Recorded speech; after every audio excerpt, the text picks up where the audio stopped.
Se graba también la clase que damos y alzamos esa clase también.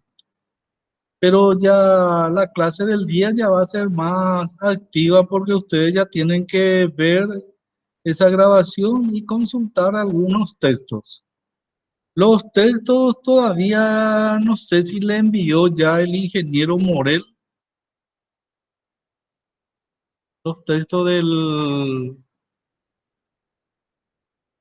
curso, sí o no, y me responden. Algunas unidades ya están, profe. No sé si todas, pero algunas. Pero el texto así, un libro completo, luego yo les pregunto, que van a usar prácticamente durante todo el curso. Todavía no le envío. Yo, Hay yo no vi dos, todavía, profe. bueno, hay dos textos. Tienen que, voy a hablar con él hoy o mañana. No sé si él viene hoy a dar clase acá o va a dar desde su trabajo. Y entonces alguien de ustedes le da un correo o una dirección en la nube y ahí colocamos.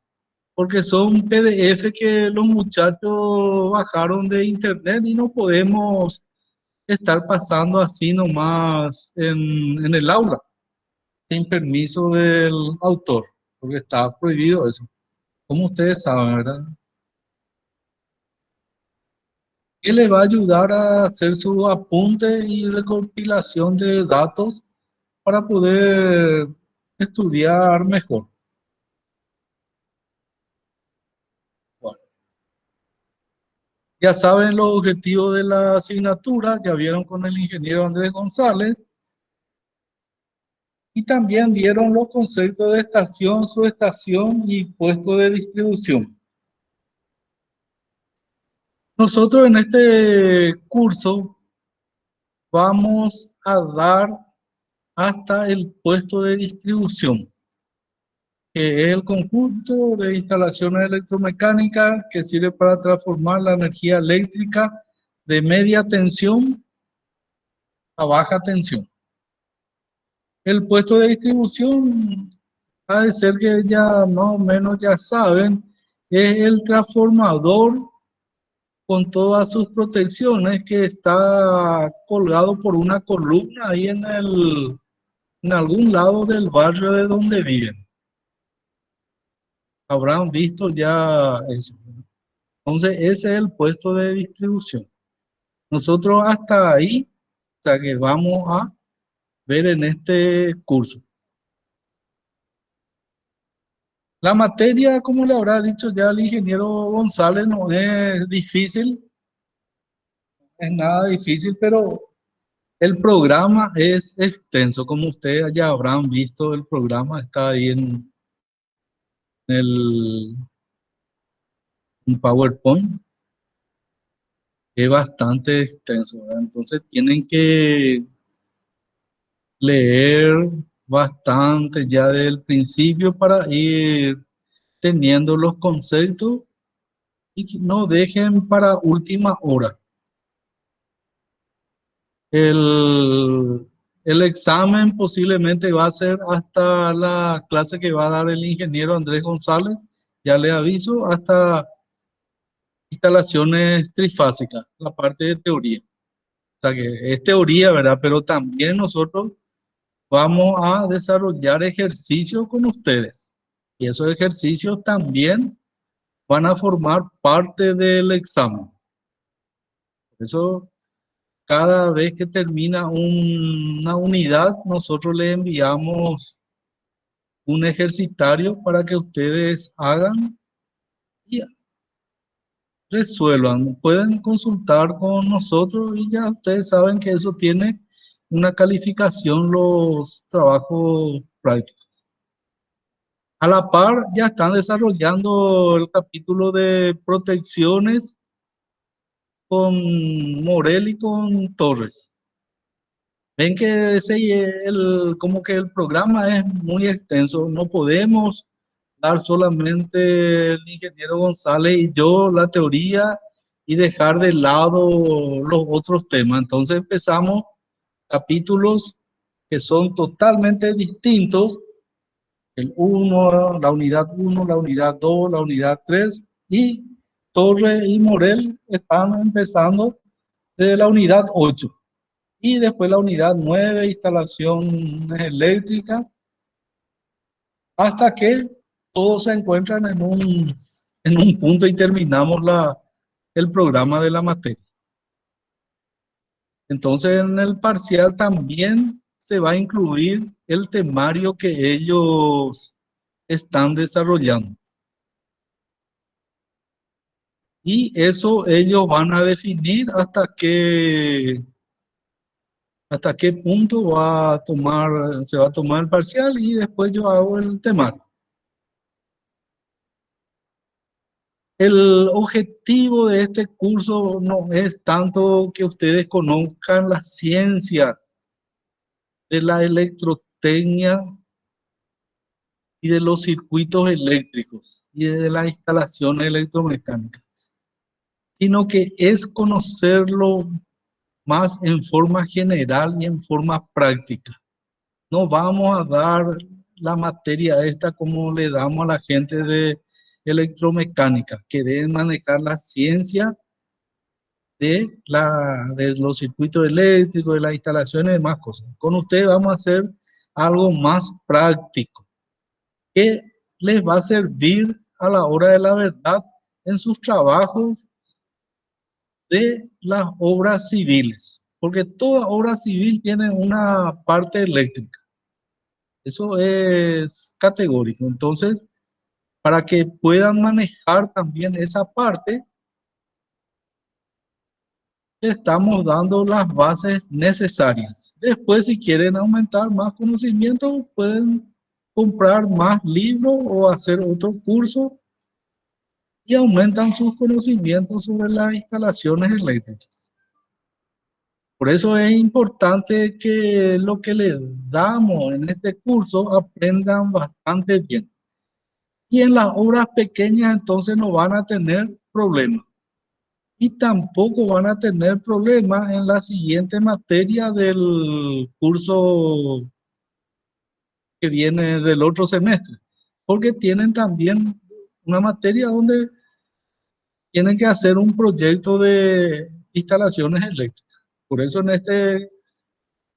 esta materia ya ustedes van a elegir un plano, ya tienen que enviarle a Morel para empezar a desarrollar ya ese proyecto. En marzo ya tenemos que desarrollar y en un mes terminar.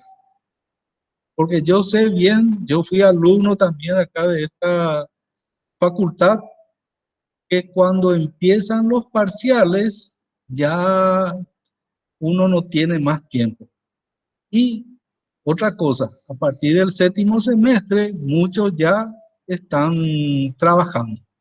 Entonces tienen menos tiempo todavía para estudiar. Entonces tenemos que meterle pata y hacer ya el proyecto de instalaciones eléctricas. Entonces ya tienen que ver, ya le habrá dicho que va a tener cierto puntaje, todo eso ya poner. Y después yo corrijo el proyecto. Envían todo en PDF, en un archivo comprimido, ¿ok? Y ya se hace la corrección. ¿Alguna pregunta? Yo quiero que hablen porque no estoy colocando acá ese chat y demás cosas, no es que me gusta tanto, ¿verdad? Sino que tenemos que dialogar, es más activo.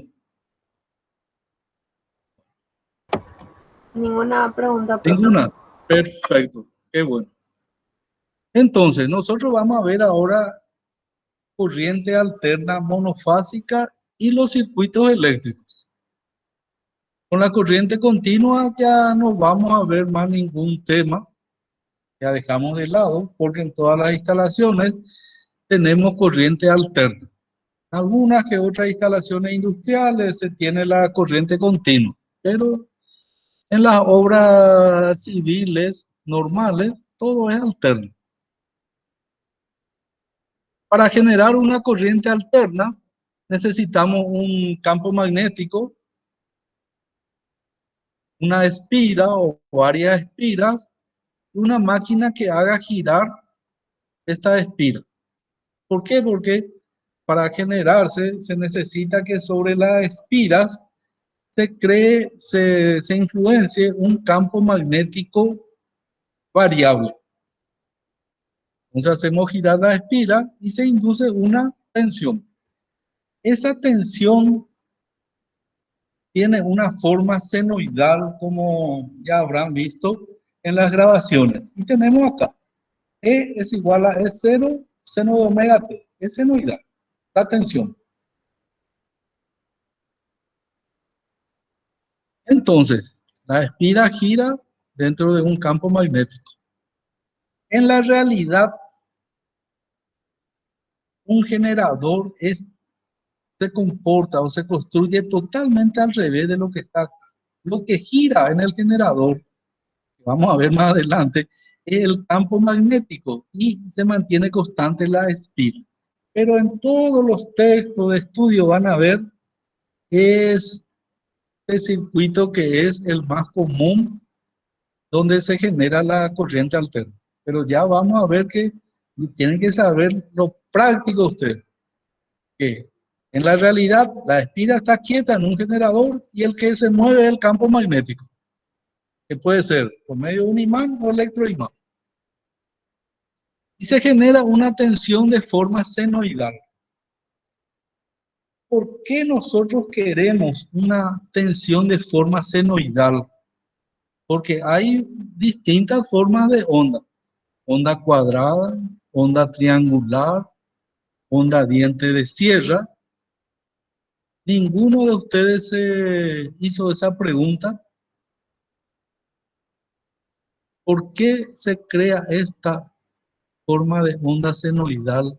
O sea, ¿por qué nosotros creamos una senoidal y con esa distribuimos la energía eléctrica?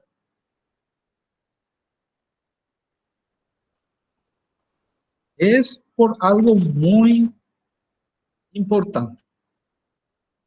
Anteriormente, todos los, digamos, la gente investigadora investigaron ondas senoidales, o sea, investigaron ondas triangulares, ondas cuadradas, ondas senoidales. Y se quedaron con la onda senoidal. ¿Por qué?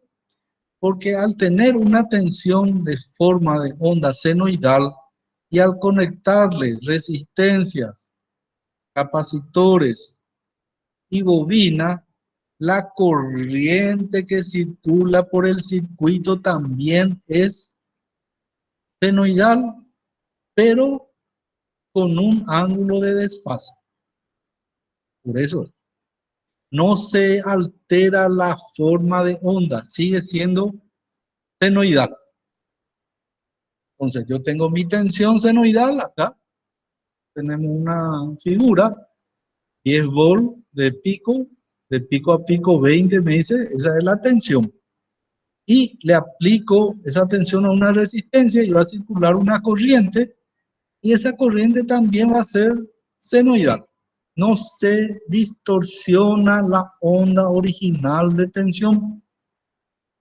Y eso es muy importante para el estudio de los circuitos eléctricos.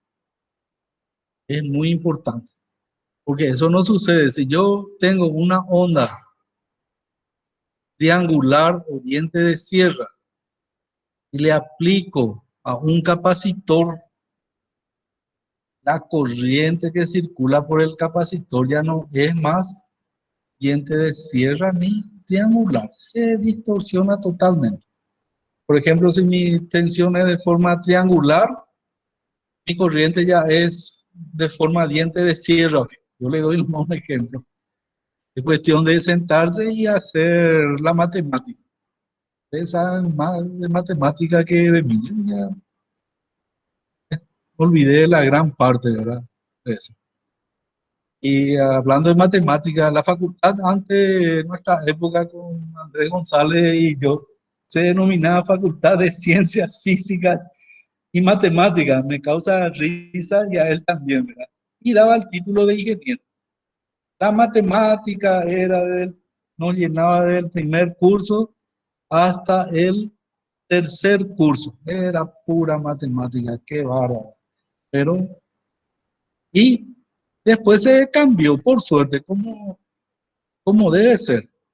Se debe estudiar la matemática para ingeniería, no una matemática pura para ser doctores en matemáticas. No decimos que Andrés y yo seamos doctores en matemáticas, ¿verdad? Pero nos dio mucho dolor de cabeza, acá se está riendo el ingeniero, nos dio mucho dolor de cabeza, tanto a él como a mí y a muchos otros colegas. Entonces, al cambiarse el programa, se desarrolló la matemática solamente ya para la ingeniería, así como en los otros países. No, no, no, no necesita el ingeniero una matemática pura, pura, ¿verdad? Muy complicada para resolver los circuitos eléctricos, para resolver las estructuras, etcétera. Entonces, por esa razón, entonces la forma de onda de la tensión que nos entrega la ANDE en nuestro país tiene una forma senoidal, así como está acá. Y el tiempo que transcurre en formarse toda la onda, a ese tiempo se le llama periodo. Eso ustedes ya saben también, ya habrán dado. Y la inversa del periodo es la frecuencia. La frecuencia de la red de la ANDE es de 50 Hz. O sea que un ciclo se repite 50 veces en un segundo. Eso me indica 50 Hz. El valor de la frecuencia depende de la tecnología que utiliza cada país. Brasil utiliza 60, otra tecnología, para Argentina 50, Paraguay 50, etc. Luego tenemos acá las dos formas de onda. Acá ya tenemos la tensión, que es senoidal, y una corriente senoidal. Y estas dos ondas senoidales tienen un desfasaje. Y el desfasaje es la distancia entre dos picos consecutivos. Podemos decir, esta es la forma de onda que me entrega la ANDE. Y yo, al conectar mi carga, le entrego una corriente de esta forma. También senoidal, pero desfasada. Ahora bien, el valor medio de la tensión o corriente alterna, ¿cuánto va a valer el valor medio de la tensión? Si yo hago una integral en un periodo, ella es una matemática bastante fácil, ¿verdad? ¿Cuánto vale la integral de una función seno en un periodo? ¿Quién puede decirme eso? Ya tienen, y si escucharon la grabación van a saber. Vale cero porque es una ecuación, una onda que tiene una gráfica simétrica con respecto al eje X. Las áreas con respecto al eje X, positiva hacia arriba y negativa hacia abajo, son iguales y al sumarse se eliminan. Entonces el valor medio es cero. Ahí no hay ninguna pregunta sobre la amplitud. La amplitud en nuestro caso no es de 10 volts de nuestra onda senoidal de la red. Este es un ejemplo nomás que está. ¿No hay alguna pregunta, señores, señoritas? Permiso, profe. Sí. Valor medio igual a cero, dijo. ¿Podría explicar de nuevo eso? Y el valor medio es cero. Viste que es la integral en un periodo. Y acá yo tengo un periodo de una onda. Y esta área positiva es la misma que esta área negativa. Entonces, este más este me da 0. Entiendo, gracias, profesor.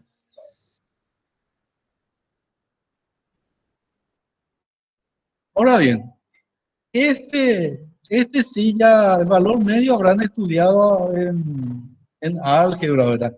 Pero ahora vamos a ver un valor de la onda senoidal que se llama valor eficaz, que posiblemente es la primera vez que están escuchando porque esto se estudia en los circuitos eléctricos. Entonces, el valor eficaz de una onda se define como la raíz cuadrada de esa onda, de esa función elevado al cuadrado. Entonces, si yo elevo al cuadrado y le saco la raíz cuadrada, supuestamente esto no varía, según la matemática. Ustedes saben eso. Entonces, el valor eficaz de una tensión va a ser igual a la raíz cuadrada de esa tensión elevado al cuadrado. Este cuadrado se simplifica con la raíz y B igual a B eficaz tener. Lo mismo que la corriente. Pero, ¿qué pasa acá? Vamos a hallar el valor eficaz para la onda senoidal de la tensión. Entonces vamos a integrar en un periodo, le vamos a sacar la raíz cuadrada de esa función. Entonces yo voy a integrar en un periodo de 0 a t, b cuadrado, coseno cuadrado de omega t. Justo acá se puso coseno, pero da lo mismo entre coseno y seno. Pues nosotros dijimos que la tensión es senoidal, pero va a dar la misma cosa si pongo acá seno cuadrado. Coseno cuadrado reemplazo por coseno de 2 omega t más 1 dividido 2.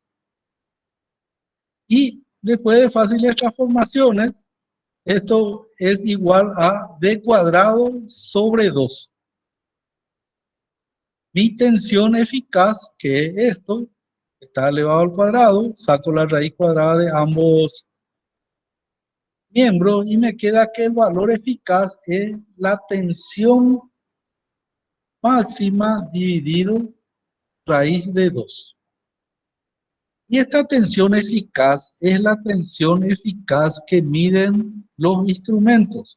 Así como esta corriente que está acá es la corriente eficaz que mide el amperímetro. Esto va a medir el voltímetro.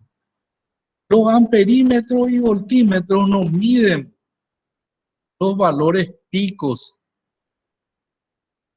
de la onda senoidal, sino que mide el valor eficaz, un valor más bajo, valor pico dividido raíz de 2. El instrumento que mide los valores picos es el osciloscopio. Además de medirme ese valor pico, me dibuja la forma de onda. Entonces, estos valores eficaces son los que marcan los instrumentos. Quiere decir que el valor eficaz de la onda de tensión de la red de la ANDE es 220 volts. Y si yo quiero saber el valor máximo, va a ser 220 por raíz de 2, me va a dar 311, algo de voltios. Nosotros ahora ya vamos a tomar todos los ejercicios con los valores eficaces. No le vamos a poner el subíndice EF, pero vamos a tener en nuestra mente que es valor eficaz. ¿No hay alguna pregunta sobre esto? Ninguna, profe, de mi Ninguna. parte. Perfecto. Sí. Profe, ahí en tu definición pusiste, es definido como el valor equivalente de DC. ¿Eso qué significa? El valor equivalente de una corriente directa que produce la misma disipación de potencia promedio en una resistencia que la señal de corriente alterna. O sea que si yo le aplico este valor eficaz, su definición física, si yo le aplico una corriente alterna a una resistencia y a esa misma resistencia le aplico una corriente directa, el valor eficaz es el valor que disipa la misma potencia potencia en esa resistencia, en ese resistor, la misma potencia en corriente directa y en corriente alterna. Esta es la definición física. Son las potencias que se disipan en la resistencia es la misma. Esta es la definición física, digamos. Y acá tenemos la definición matemática. Los Gracias, voltímetros y amperímetros están diseñados para medir valores eficaces de la tensión y de la corriente. Como dijimos también. El dispositivo que mide valores picos, profe, ¿cómo dijo que se llamaba? Y el dispositivo que mide los valores picos y la forma de onda de una tensión o de una corriente es el osciloscopio. Tenemos el osciloscopio en el laboratorio. Por ahí, si hay tiempo, podemos hacer un pequeño circuito y el auxiliar, que es Ruiz, le muestra, le hace una demostración, hace una grabación y levanta, ¿verdad? Es, es un instrumento bastante caro, no es difícil su manejo, pero como que ahora no estamos todavía entrando en el laboratorio, medio difícil va a ser manejarlo, pero voy a ver si hay tiempo para mostrar que sea la onda senoidal en el osciloscopio, cómo se ve y cómo se mide.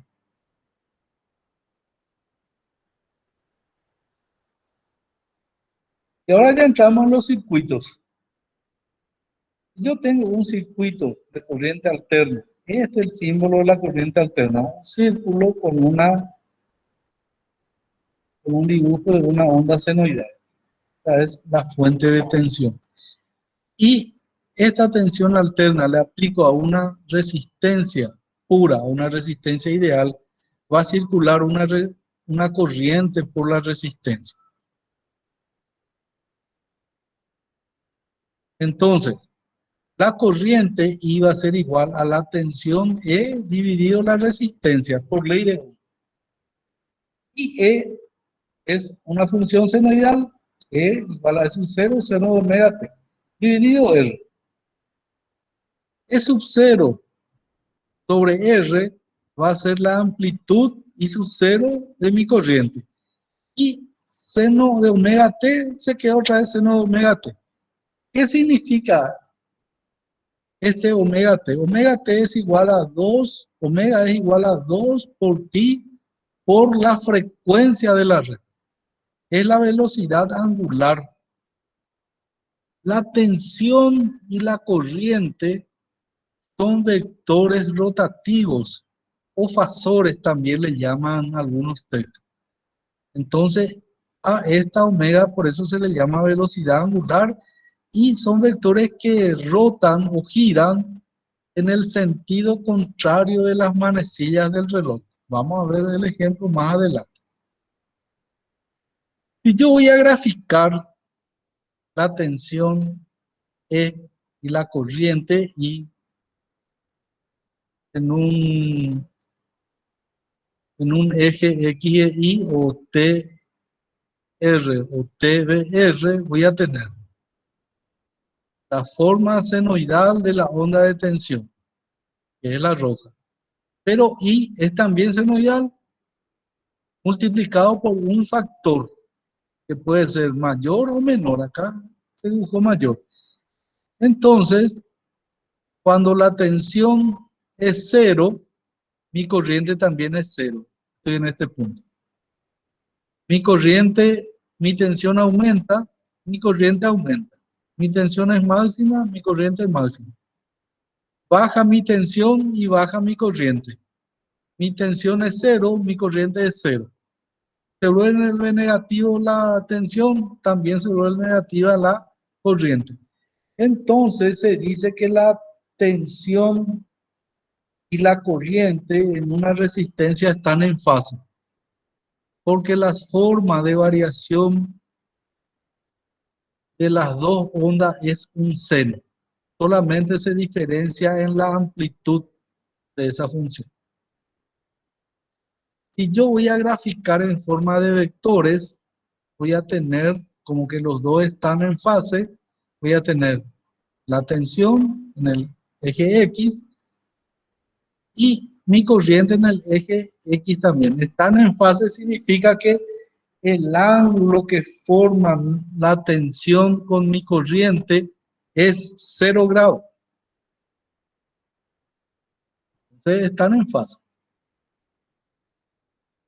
Ahora bien, ¿cuáles son los ejemplos de las cargas resistivas? Acá tienen ustedes plancha, lámpara incandescente, horno eléctrico a resistencia, tostadora, cafetera, mixtera, ducha eléctrica, termocalefón, etc. Todos los componentes que tengan resistencia. Estas son las cargas resistivas. Y se le denomina factor de potencia al coseno del ángulo entre la tensión y la corriente total del circuito. Ese valor al coseno del ángulo entre la tensión y la corriente total del circuito se le denomina factor de potencia. Y acá los dos están en fase, o sea que el coseno del ángulo, el ángulo es 0 y el coseno de 0 es 1. Por lo tanto, todas estas cargas resistivas tienen un factor de potencia 1. ¿Qué significa el factor de potencia? El factor de potencia en los artefactos me indican una especie de rendimiento del artefacto. Por ejemplo, vamos a ver acá la cafetera eléctrica. Tiene factor de potencia 1. Significa que toda la resistencia, toda la potencia disipada en la resistencia de la cafetera se convierte en calor. Tiene prácticamente 100% de rendimiento. El rendimiento es 1. Pero eso sucede en las resistencias puras, no. No hay una resistencia pura o ideal. Se suponen ideales, ¿verdad? Ustedes pueden ver la lámpara incandescente, por ejemplo. No, decimos que es resistencia pura, pero si uno se fija, la lámpara incandescente está formada por un hilo de alambre de tungsteno y tiene una forma de una bobina. Entonces no es resistencia pura porque hay una bobinita ahí adentro. Pero se le considera a la lámpara incandescente una resistencia eléctrica, resistencia pura. Entonces, el factor de potencia nos indica qué porcentaje de un equipo es lo que se transforma en otro tipo de energía. La potencia que se disipa en la resistencia se transforma totalmente en calor en la cafetera.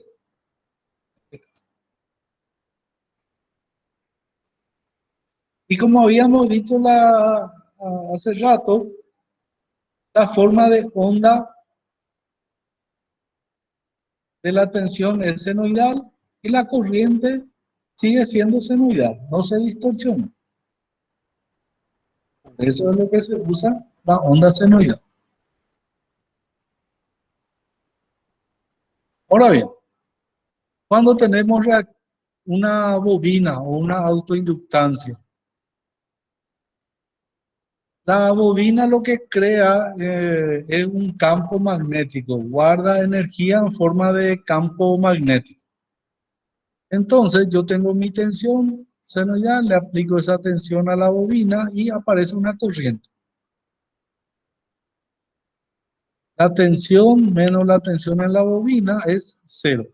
Yo despejo esto y obtengo esta ecuación. La tensión en la fuente es un 0 seno y la tensión en la bobina es L, la inductancia, por la derivada de la corriente con respecto al tiempo. Despejo mi corriente diferencial I es igual a eso 0 sobre L por el seno de omega t diferencial t. Y voy a integrar en un periodo. La integral del seno es menos coseno. Tengo que dividir por la derivada de la función interna, diferencial de omega t, diferencia con respecto a t es omega, entonces pasa acá en el denominador. Yo tengo que I es igual a menos es un 0 L omega coseno de omega t. Y reemplazo este coseno de omega t por un seno para hacer la verificación de que la tensión es senoidal y la corriente también tiene una forma senoidal. Entonces, el seno va a ser omega t menos pi sobre 2. Luego, esto que está acá es un 0 sobre L omega, es la amplitud de mi corriente. L omega tiene que tener una unidad de medida en ohm. Es un 0 en volt porque volt sobre ohm me debe dar amper. Entonces, a L omega se le denomina reactancia inductiva.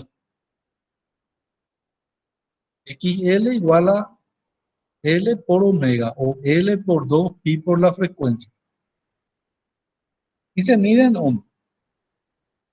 La definición va a ser la reactancia inductiva, es la resistencia que ofrece una bobina al paso de la corriente alterna. Esa es la definición. Tiene un efecto de oposición y el otro efecto es que retrasa la corriente con respecto a la tensión en un ángulo de 90 grados. Son ejemplos de carga inductiva, lámparas fluorescentes, los motores, los transformadores.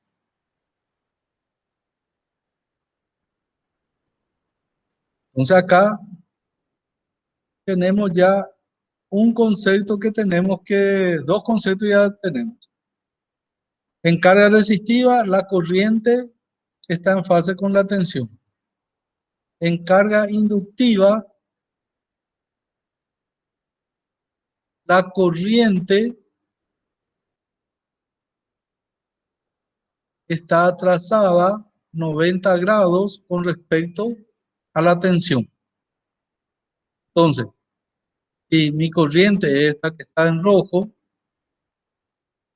mi tensión es la que está en azul, estos son vectores que están girando, y si yo estoy colocado acá, primero veo pasar el vector tensión y después el vector corriente, 90 grados después. Estos están girando en el sentido antihorario. Y este es su diagrama vectorial o fasorial. Entonces en la bobina la corriente está atrasada 90 grados con respecto a la tensión en los extremos de la bobina.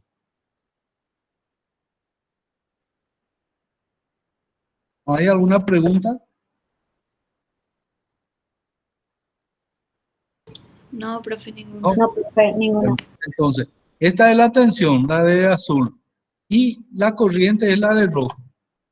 Si ustedes se fijan bien, hay tensión en los extremos de la bobina, pero todavía no aparece corriente. ¿Ven? La corriente es cero. Tensión máxima, corriente es cero. Entonces, eso es lo que pasa en una bobina. La bobina se opone al que circule corriente por su circuito.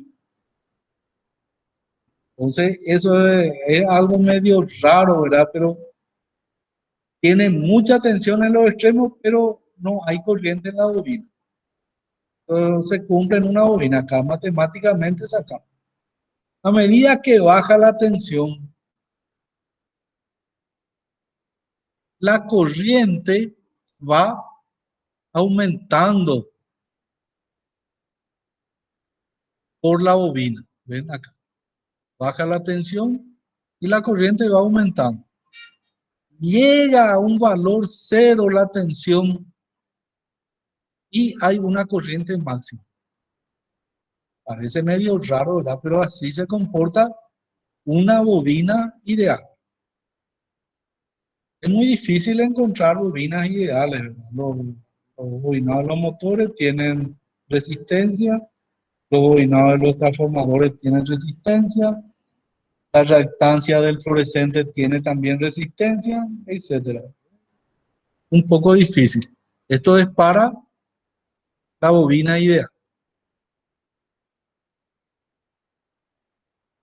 Así se comporta entonces la tensión y la corriente en la autoinductancia o inductancia pura.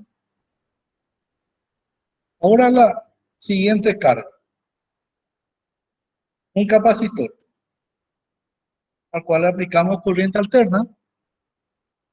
La capacitancia es la derivada de la carga con respecto a la tensión en sus extremos.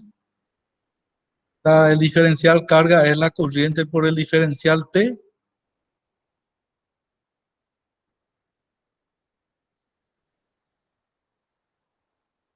Esta E es seno de omega T. Voy a llevar acá. Diferencial E va a ser E sub 0 omega por la derivada de la función interna. Y la derivada del seno es el coseno. Ya tengo esta diferencial. Llevo acá y despejo mi corriente I.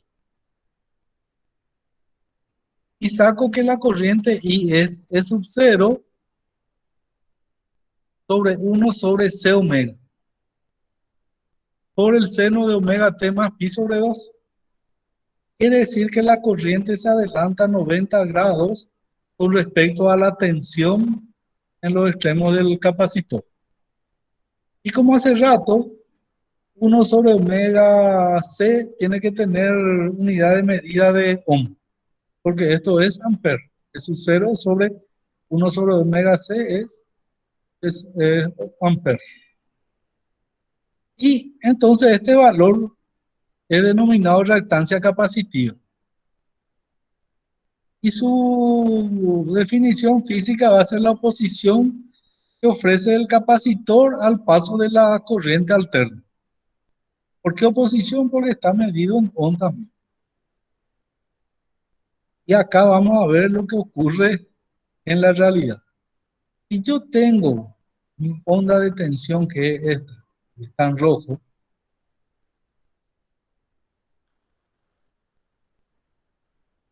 voy a ver qué pasa. Voy a analizar en un punto medio raro, acá va a ser, en este punto.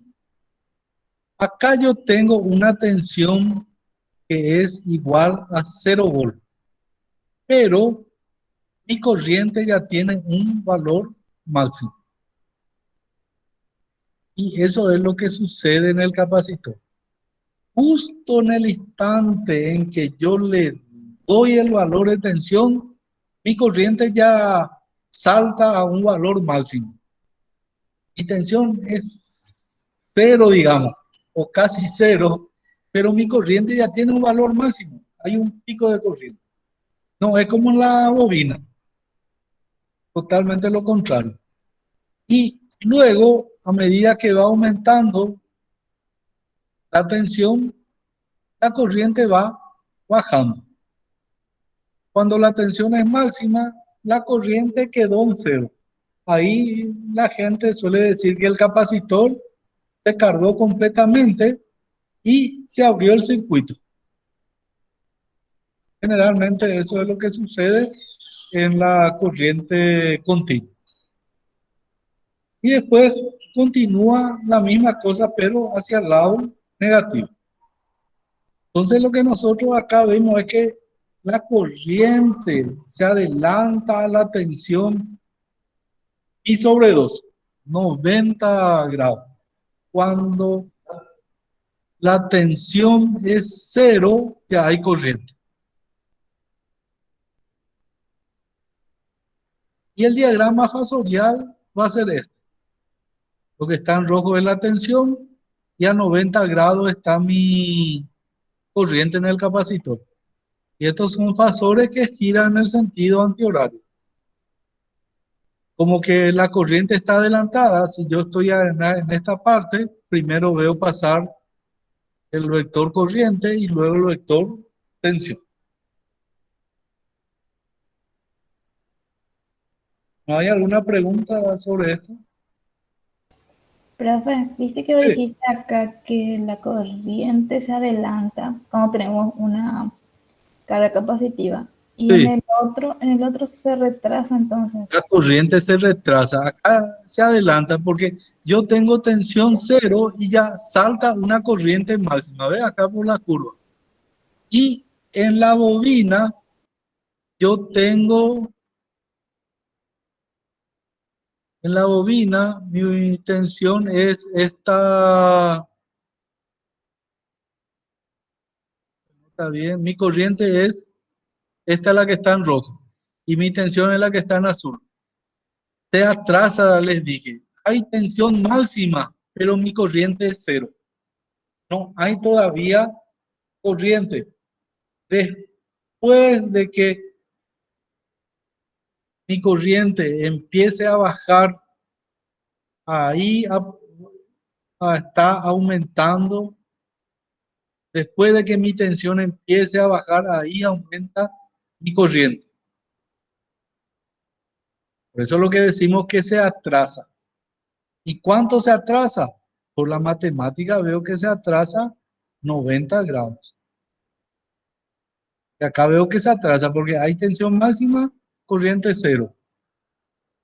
Y en mi capacitor hay tensión cero y ya hay corriente. Va biopea, ¿verdad? Entonces ahí la corriente se me adelanta. ¿Cuánto se me adelanta en el capacitor? Pi sobre 2, 90 grados. Por la matemática saco eso. ¿Otra pregunta? Y ahora ya vamos a ver las combinaciones. Si yo tengo un circuito en serie RL y voy a hacer su diagrama vectorial. En el circuito RL serie lo que está permaneciendo constante es la corriente. Entonces, generalmente eso pongo en el eje X, mi corriente. Luego, la tensión en mi resistencia, que es VR, va a ser I por R. Está en fase en la resistencia. La tensión y la corriente están en fase. Entonces dibujo en la misma dirección que I, mi tensión en R. Luego, mi corriente en la bobina, acá, que es la misma de la corriente en R, está atrasada a 90 grados a mi tensión. Entonces, mi tensión está adelantada a 90. Quiere decir que si yo estoy acá y esto está girando, primero veo pasar la tensión en la bobina y después la corriente, 90 grados después. Entonces acá tengo I por XL, que es la tensión en la bobina. La suma vectorial de VR más BL, esto, VR más BL, me da la tensión de la fuente. Y esa tensión de la fuente puedo indicar por I por Z, de donde Z es la impedancia. ¿Y qué viene a ser la impedancia?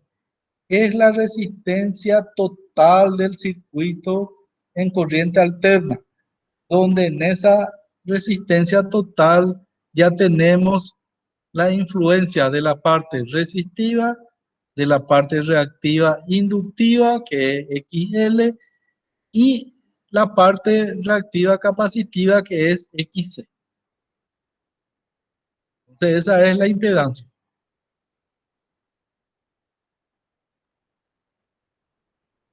Este triángulo de impedancias es lo mismo del que yo tengo acá.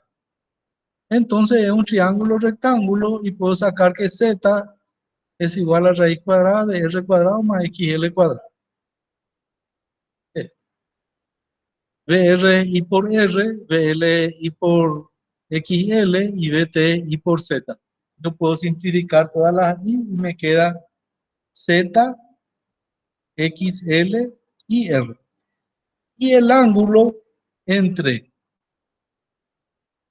la tensión de la fuente, que es VT, y mi corriente total, el coseno de ese ángulo es el factor de potencia.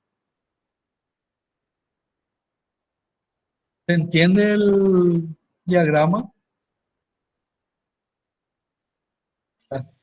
Sí, profe. Perfecto.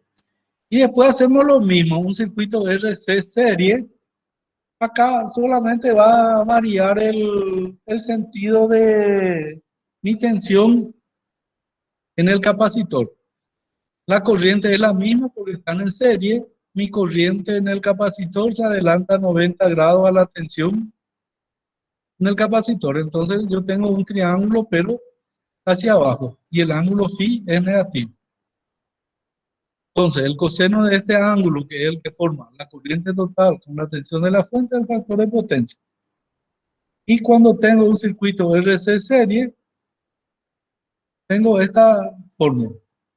Z raíz cuadrada de R cuadrado más XC cuadrado. Si hago la combinación serie entre R, T y L, voy a obtener Z es igual a raíz cuadrada de R cuadrado más XL menos XC al cuadrado.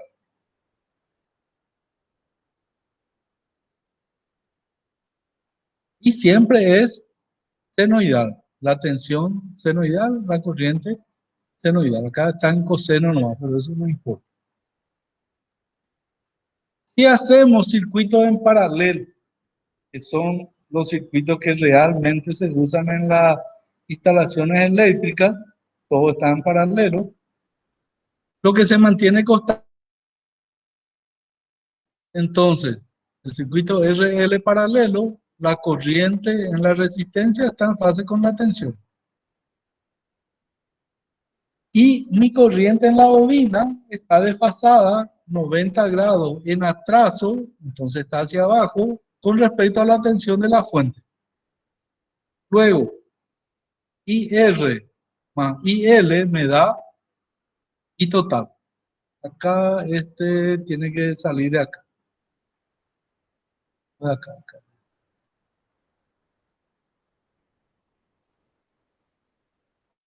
Entonces, yo en el circuito en paralelo, tengo paralelo RL, tengo otro diagrama fasorial, que es este que está acá, en donde la I total va a ser igual a raíz cuadrada de IR cuadrado más IL cuadrado.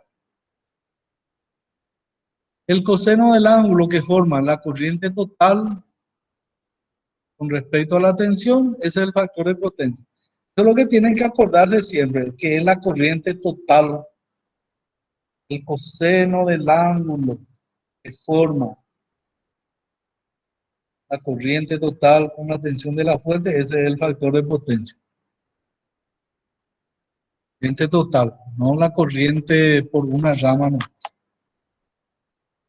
Y acá tengo el circuito RL. Este, por ejemplo, puede ser en una instalación eléctrica, esto un horno eléctrico, y esto puede ser un motor monofásico. Va a haber dos corrientes. Y acá va a pasar la corriente total. RC paralelo es prácticamente lo mismo.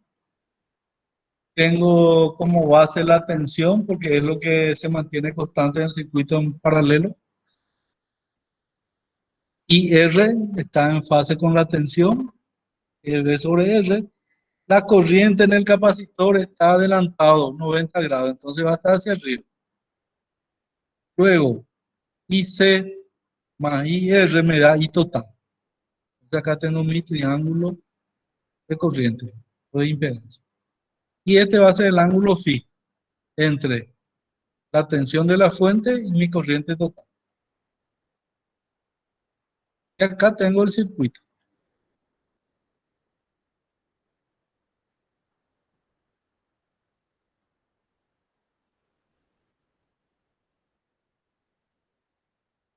Otra definición que vamos a usar es la potencia instantánea, que es igual a P de t es igual a V en función a t por I en función a t. ¿Por qué instantánea? Porque varía en función al tiempo. El voltaje varía en función al tiempo y la corriente también. Si yo integro esto en un periodo, acá, integro en un periodo, me sale que esa potencia es igual a V eficaz por I eficaz por el factor de potencia. Entonces, esta ya es la fórmula, P igual a V por I por el coseno, la fórmula de la potencia monofásica, potencia activa. ¿Por qué activa? Porque en corriente alterna tenemos tres tipos de potencia. Una se llama activa, que es la potencia que se transforma, que puede ser en calor, puede ser en luz, etc. Por ejemplo, si yo tengo una resistencia de una cafetera, esa potencia que disipa esa resistencia de la cafetera se transforma en calor. Si yo tengo una lámpara incandescente, esa potencia que se disipa dentro de la lámpara incandescente se transforma en luz. O sea que la potencia activa es la potencia que se transforma en otro tipo de energía. Luz, calor, pues energía mecánica, es la que se transforma. Y también existe la otra potencia reactiva. La potencia reactiva es la potencia que se tiene en la carga inductiva en forma de campo magnético y en la carga capacitiva en forma de campo eléctrico. Y esa potencia reactiva no se transforma, es la potencia que se gasta para que la lámpara fluorescente pueda encenderse, por ejemplo. Es la potencia reactiva que se gasta en la bobina para producir la inducción del primario y secundario de los transformadores. O sea que no se transforma en otro tipo de energía. Está ahí en el aparato, se suele decir que es una potencia de pérdida, pero no es pérdida, porque sin esa potencia reactiva, ese campo magnético en una bobina, no se va a prender la lámpara fluorescente, no va a girar el eje de un motor, etc. Luego, la potencia activa y la reactiva forman con la potencia aparente un triángulo de potencia, como está acá, triángulo de potencia. Y a la hipotenusa se le denomina potencia aparente. Y esa potencia es la potencia total del circuito. Viene a ser la potencia total de una instalación, por ejemplo. Entonces, esa potencia aparente es la potencia con la cual se dimensionan los generadores y transformadores. Porque un transformador te debe entregar potencia activa y reactiva para que pueda funcionar la carga. Esa potencia aparente es V por I. La potencia activa dijimos que es V por I por el coseno. Sacamos acá. Entonces, la potencia reactiva va a ser V por I por el seno. ¿Cómo yo puedo sacar esto en forma matemática? Yo tengo que mi triángulo de impedancia es este. Z, X, L menos XC y esto es R. Lo habíamos visto anteriormente.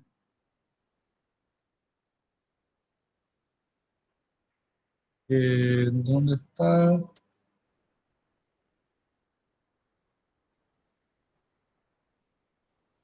Claro.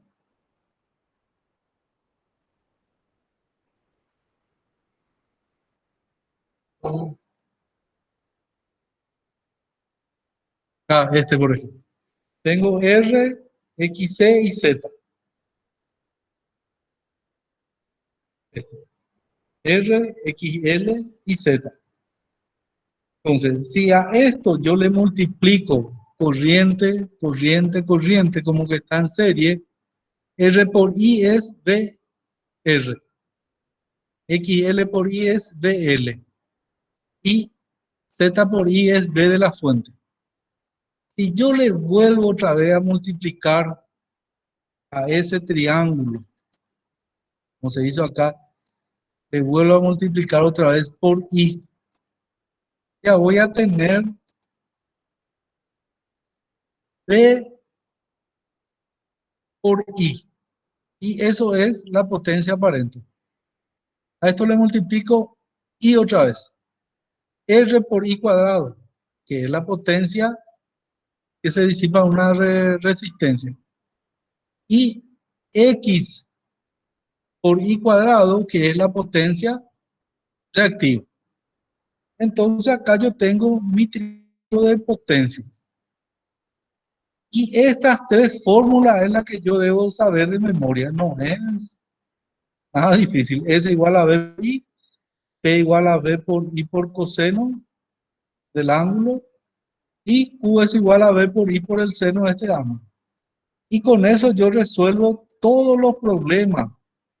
O sea, no todo, ¿verdad? Pero el 70% de los problemas en instalaciones eléctricas y en electrotécnica. ¿Se entendió cómo salió el triángulo de potencia? Entonces en alterna ya tenemos tres potencias. Eso es lo que tienen que tener en cuenta. En continua solamente hay potencia activa. Pero en alterna ya hay aparente y reactiva.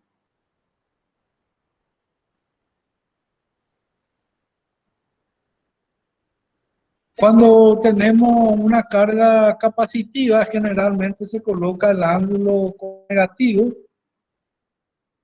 y inductiva con positivo.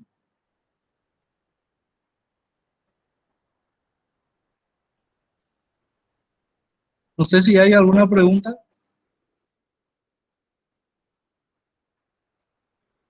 ¿Está claro? Sí, profe, todo claro. ¿Está bien? Todo claro, profe. ¿Ven la otra transparencia, números complejos? ¿Cómo, profe? Números complejos, ¿no ven ahí el PowerPoint en su No, pantalla? profe. ¿No? No, profe. No, bueno, entonces voy a ya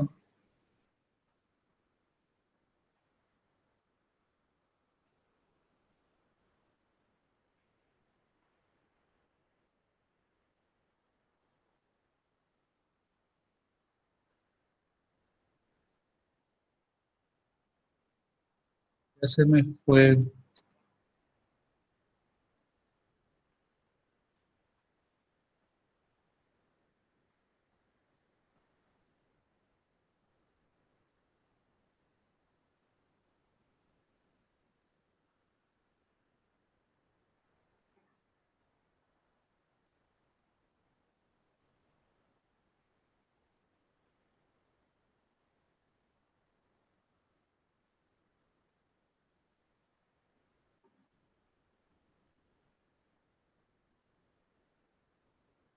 Y acá ya ven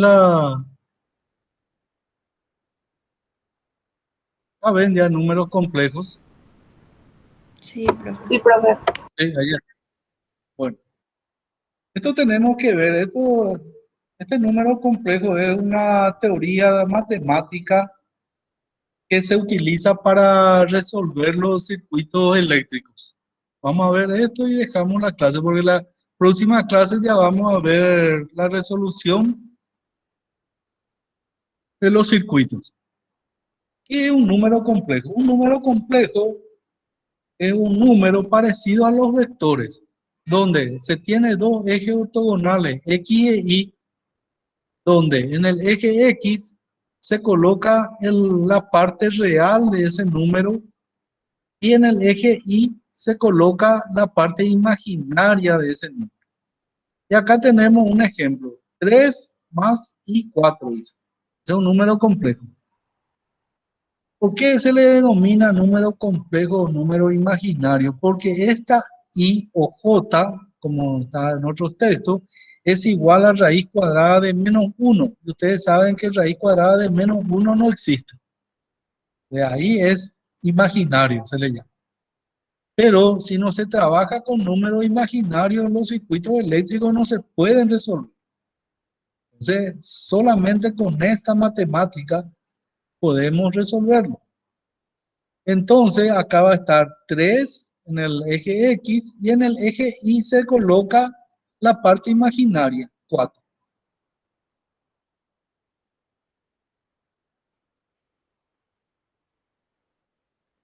Cuando viene indicado el número complejo de esta forma, la componente en el eje real y la componente en el eje imaginario, se dice que está en forma rectangular o cartesiana.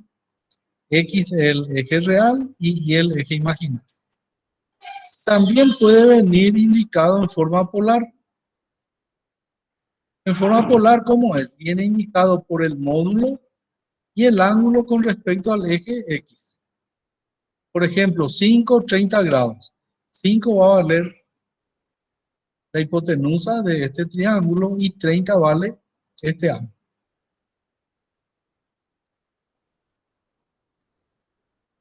Ahora bien, ¿cómo yo voy a pasar de polar a rectangular? Eso lo tenemos que saber porque vamos a usar en los ejercicios. Entonces yo tengo acá la forma rectangular y quiero pasar a la forma polar. Hay dos formas, uno por la calculadora y otro haciendo los cálculos matemáticos. Esto es por medio de los cálculos matemáticos. Si uno tiene la calculadora científica FX82 para adelante, ya uno hace directo en la calculadora. La parte real vale 3, la parte imaginaria vale 4. Entonces R es la hipotenusa. 3 al cuadrado más 4 al cuadrado raíz me da 5. El ángulo phi, tangente de phi es I sobre X, o sea, de parte imaginaria sobre real. Y eso me da 53,13.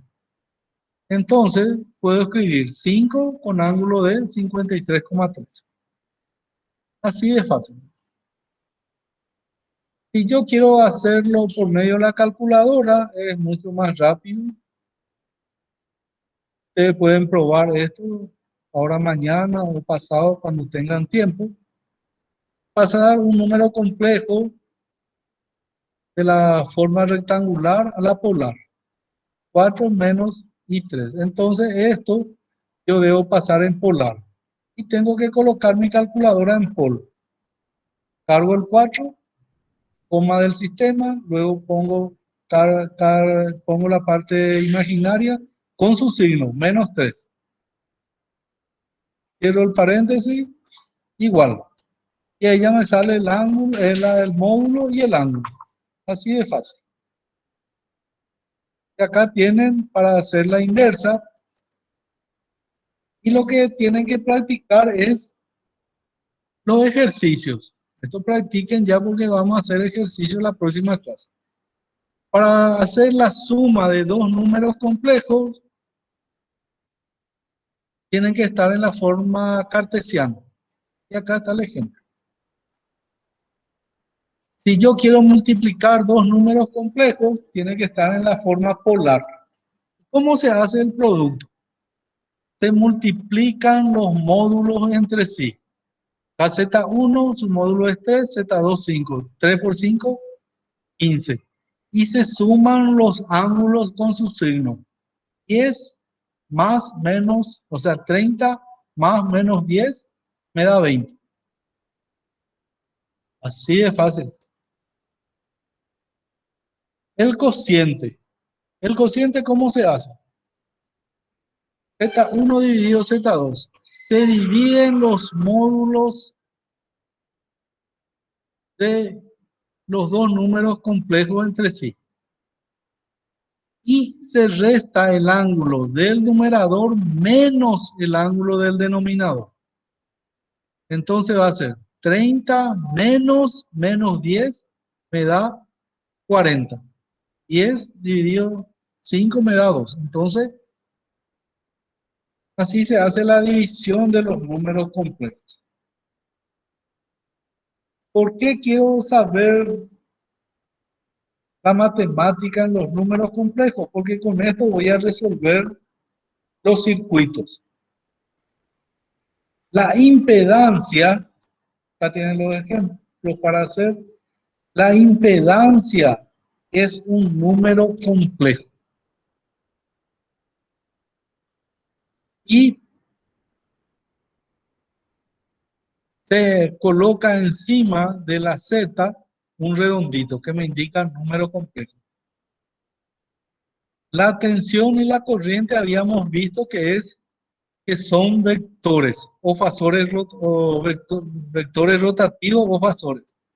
Entonces utilizamos también los números complejos para hacer la suma, la división, la multiplicación entre tensiones y corrientes. Y siempre números complejos.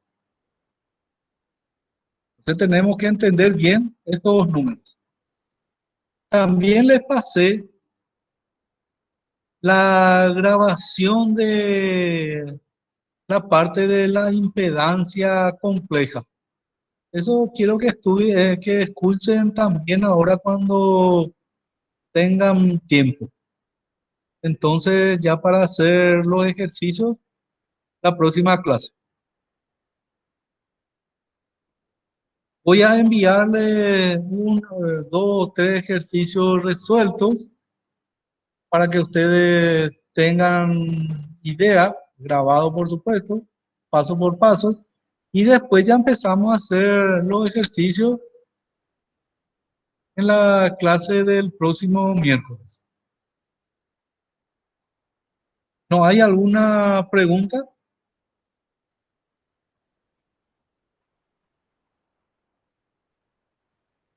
Profe, los materiales que estaba proyectando están en el Classroom. Sí, está todo ahí en el Classroom. Esto está todo. Y aparte otra vez la grabación de la impedancia compleja. Está todo. Y esta grabación voy a alzar también ahí en el Classroom. La clase de hoy.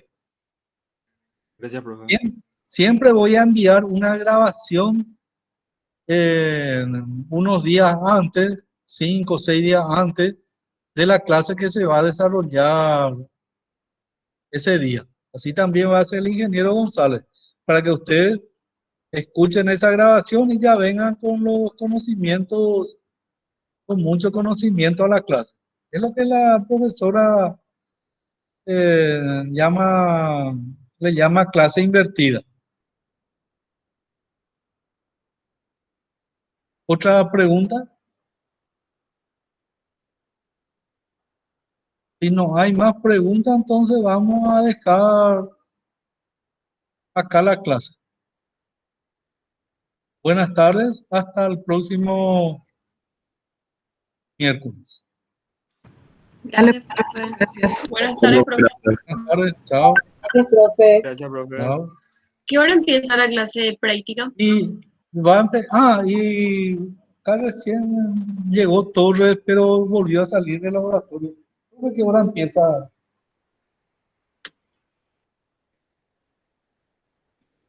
5:30, 6 por ahí, 6 menos cuarto van a empezar, me dice. Porque él volvió a salir. Enseguida vuelve otra vez.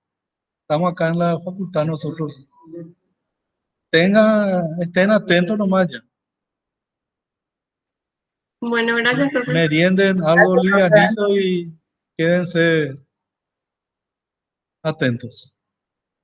Hasta el miércoles.